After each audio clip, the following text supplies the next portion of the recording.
Nicola Sturgeon has pledged to hold another Scottish independence referendum at the very early period of the next Holyrood Parliament, as the First Minister places pressure on Prime Minister Boris Johnson. Ahead of the Scottish National Party conference, Nicola Sturgeon said a second vote would occur within the very early period of the next Holyrood Parliament, understood to be within 9 to 11 months. SNP delegates and members will meet virtually this weekend to discuss party policy, with the Scottish First Minister due to give an update on Scotland's future on Monday. But speaking tonight, Ms Sturgeon said she had neither ruled it out nor ruled it in when asked if a second independence referendum could happen in 2021.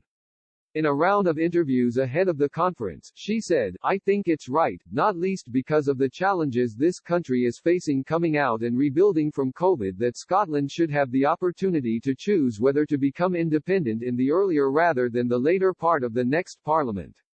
However, she made clear that a more precise timescale would be made in their 2021 election manifesto.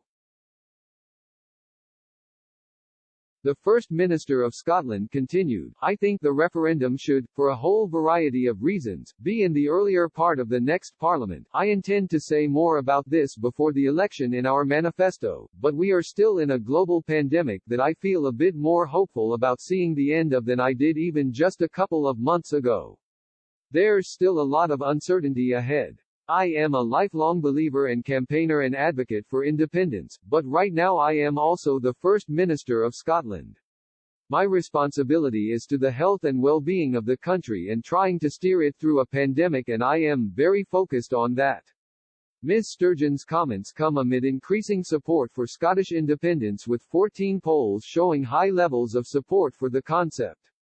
The most recent YouGov polling conducted earlier this month put the SNP on 56% for the constituency vote and 47% for the regional list, while the Scottish Conservatives stood at 19% and 20% respectively, while Scottish Labour were on 15% and 13%. Ms Sturgeon stressed people across the world, including Scotland, would need to decide what kind of society we want to be as they emerge from the pandemic, making clear there was an element for Scotland which would be questioning whether its future should be decided by a Westminster government that seems determined to take us in the wrong direction, or a Scottish government, of whatever party in the future, that is accountable to the Scottish people. She added, "If people in Scotland vote for a referendum, there will be a referendum. Across the Atlantic, even Trump is having to concede the outcome of a fair and free democratic election."